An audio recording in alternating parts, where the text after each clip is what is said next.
Hola a todos, bienvenidos al Árbol Rojo una vez más. En esta ocasión vamos a empezar con la saga en la que pretendo que podamos responder a la gran pregunta.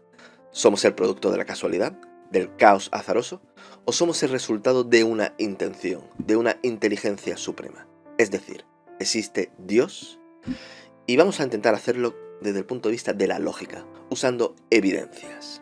Así que si os interesa el tema, y estoy seguro que a muchos sí, acompañadme.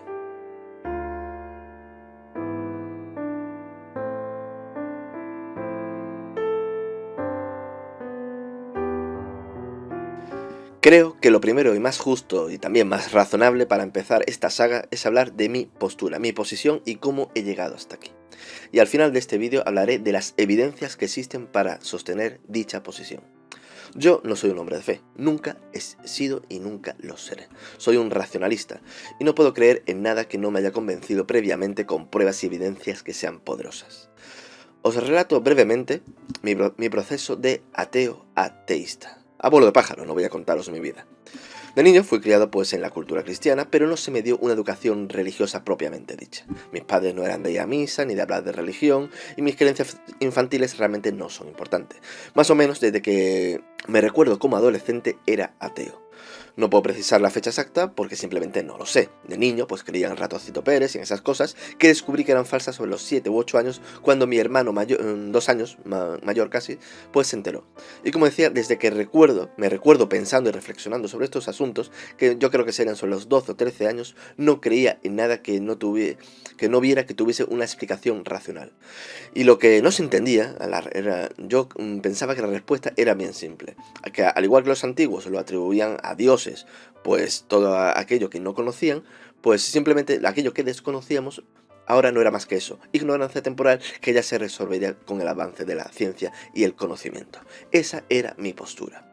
Aunque he de decir que siempre fui respetuoso con las creencias ajenas, o al menos en aquella época no me metía en estos temas. Pero era un completo escéptico en lo referente a la religión, a la astrología. Recuerdo que realmente me descojonaba con el tema del horóscopo, de los adivinos. En aquella época, aquí en España, estaba de moda un adivino que se llamaba Rapel, con el tema del tarot, etc. Y todo hay que decirlo, hoy sigo pensando en estas cosas más o menos exactamente igual al respecto. Quizá con alguna salvedad de algo que tenga que ver con grandes eventos en lo que se refiere a astrología, porque hay ciertas cuestiones que han podido llamarme la atención, o de también algunas cosas de la dismomancia o la numerología. Pero que, como digo, hay algunas cosas que pueden tener ciertas curiosidades, pero realmente no le doy importancia.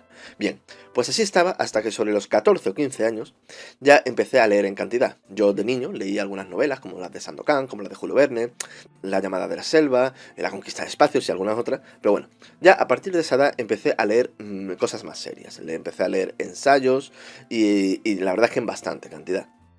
Y empiezas pues a ver ideas de otras personas, a adquirir más conocimiento, y ahí es donde se me empezaron a plantárseme cosas que tenía que reflexionar. Y sobre todo porque había ciertos autores en los que leí que te planteaban enigmas, que te hacían pensar. Y poco a poco pues me di cuenta que el ateísmo no se sostenía absolutamente con nada, era pura fe. Posición que se ha reforzado, a mi parecer, con el paso de las décadas. Los ateos creen que su postura es racionalista, hasta que se preguntan sobre las evidencias que sostienen dicha posición, que fue lo que me pasó a mí. El ateísmo, la creencia en que Dios no existe, solo se basa en la fe, en nada más. Ninguna prueba ni evidencia lo sostiene. Y por entonces, al darme cuenta de ello, pues me hice agnóstico. Una etapa que duró pues unos años. Y creo, sinceramente, que el agnosticismo es una postura bastante sensata. Considerar que no tenemos el suficiente conocimiento y la capacidad para asegurar si existe o no un creador o creadores, pues no es una mala posición. Considero que es perezosa, que es cómoda, pero que es aceptable. Sin embargo, con el paso del tiempo, mi gran curiosidad y el aumento del conocimiento que fui poseyendo, y también a la reflexión sobre dichos conocimientos, sobre todo aquellos que eran relativos a las ciencias, pues me llevaron irremediablemente a la conclusión de que existía un Dios creador. Que su existencia era completamente inevitable. Y entonces pues me hice deísta, es decir, creía en un Dios creador, pero no tenía evidencia que fuese un Dios que interactuase o tuviese personalidad, que interactuase con su creación, quiero decir. Pero el tiempo y la vida siguieron, viví más experiencia, aprendí más cosas, reflexioné sobre más cuestiones, y en un lento proceso y continuado, que sucedió entre mis 24, 25 y hasta los 30 años, pues, como digo, crucé un proceso en que me fui convirtiendo de deísta a teísta. Es decir, no solo creer en un Dios, sino en un Dios con personalidad, con intención y con un propósito. Posición que se ha ido reforzando más y más con el paso de los años, hasta un máximo que creo yo que no puede crecer más desde un punto de vista racional. Y es en el que me encuentro ahora desde hace ya bastante tiempo. Yo no creo en ninguna religión establecida. Veo las virtudes, si las tienen, y los defectos de las que existen, y considero que hay unas religiones mejores que otras. Incluso alguna que tiene un sostén lógico y con evidencias que la fortalecen, pero también le veo que tiene errores. Así que, ¿queréis saber qué es Dios para mí? Una definición a la que he podido llegar. Pues bien, para mí Dios es la primera fuente y centro de todas las cosas y todos los seres. Es el creador, controlador y sustentador infinito. Es la realidad primordial del mundo del espíritu, fuente de la verdad en las esferas de la mente para todas las inteligencias creadas. Dios es una personalidad y para el universo de universos, Él es la primera fuente y centro de la realidad eterna. Es omnipresente, omnipotente, con soberanía ilimitada y es el acto fundamental de toda creación. Estacionario, autocontenido e inmutable en la totalidad del universo de los universos, que no tiene exterior, más allá, ni pasado ni futuro.